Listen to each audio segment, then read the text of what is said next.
If you clicked on this video, that means you're looking to either get your first earn or to earn more consistently. I've seen a lot of how to earn videos where players win with an insane amount of elims, so I wanted to show you guys a more realistic and achievable approach you can take to your games. Whether you play on an old gen console or your high ping, anyone can win a Victory Cup game, and I guarantee this video will help you get a little bit closer to that point. I've won a total of 7 solo games, 2 this season already, so I'll be going over everything I do to win games and what other successful players do as well. To be as clear as possible, this video will be broken down into 3 parts: early game, mid game, and end game. So without further ado, let's get right into it.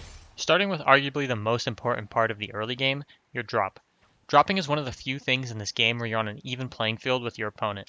It doesn't matter if you're on high ping or you get low frames, so this is something that you guys need to be taking serious and actually practicing, because a good drop is often the difference between eliminating your opponent and getting eliminated by your opponent.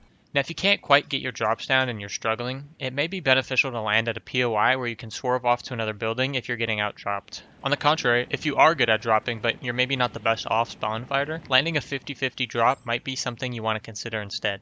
Whichever you choose, there needs to be some metal either at your spot or near it where you can easily rotate to it.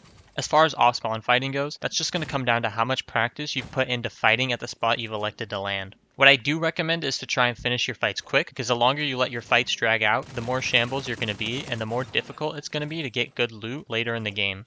Once you've made it off spawn, your loadout should be something along the lines of a shotgun, AR or SMG, big pots if you can find 3, 6 minis if you can't find 3, 3 medkits, and then a grapple. While flowberries aren't bad, the grapple is going to allow you to make quick rotates throughout the entirety of the game, whereas with the flowberries you can only hold 6. Now at this point in my game, you guys can see my loot is pretty bad. Even though I have the mythic auto and the medallion, I'm not even close to max mats and my only heals are minis. But third zone is about to pop, so I make my cash a priority. You guys need to be playing for your cash third zone if you're shambles on loot, unless it takes you across the map.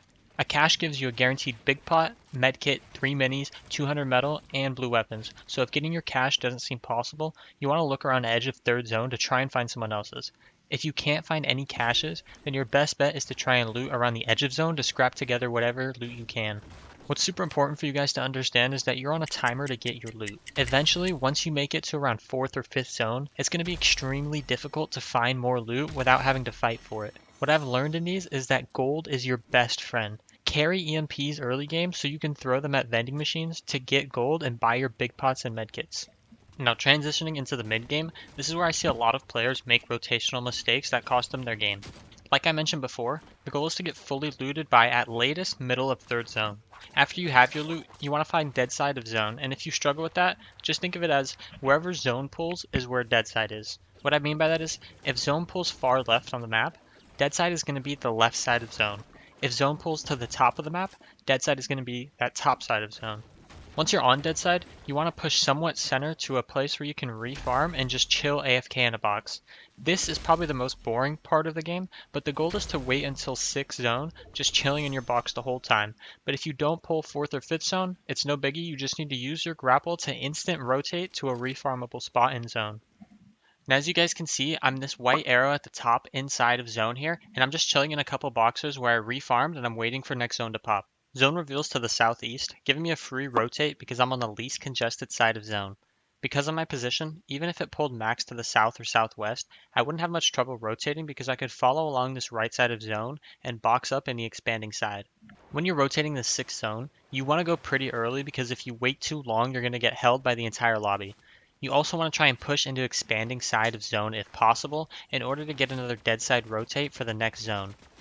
As you can see, I didn't force further into expanding side because there were already people in front of me and I didn't want to get looked at and waste more material and shield than I had to.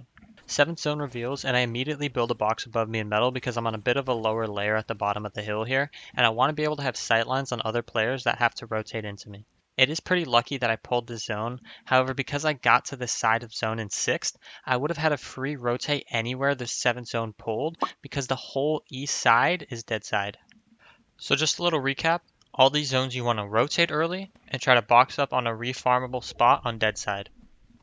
And if you guys needed another example why this is so important, you can see that in this game that I won, next zone pulled max for most of the lobby, but I was able to rotate for free without taking any damage because of how I positioned myself earlier. Now I'll come back to my game, but I want to switch over to Dollar here because in this game that he wins, he does a really nice job of conserving his mats throughout the end game. You can see that he is also playing dead side here, which gives him a really free rotate along the south side of the map, where he can get in and make a single box in metal. When it comes time to rotate this first moving, Dala sprints ahead a bit, but he does something really smart. Instead of making a box to pause and wait for the zone to fully expand so he can get in and then make another box in zone, he uses one build by chilling in an old box that a player has already left. Then, once zone fully opens, he gets in and makes a single metal box. He takes a heavy pump shot here as well, but only because his builds didn't place above him. He realistically shouldn't have taken any damage. On the next moving zone, he quite literally does the exact same thing and places 3 wood builds amongst old builds and pauses here. Then once zone opens up, he elevates and boxes frontside. From being elevated, he has nice vision over this loot and storm, where he finds some more medkits and 150 metal, and now he's set to win the game. This final moving zone, he's able to tarp the entire way because he saved so many mats, and he ends up getting a free win where he didn't eliminate a single player in order to get a refresh. His only kill throughout the entire game was Offspawn. Now coming back to my gameplay, it would be nice to never need a refresh, but that's not always how the game pans out. As you can see, there's still a couple zones to go and I'm running low on mats, so I decided to drop to low ground and make boxes to look for a refresh.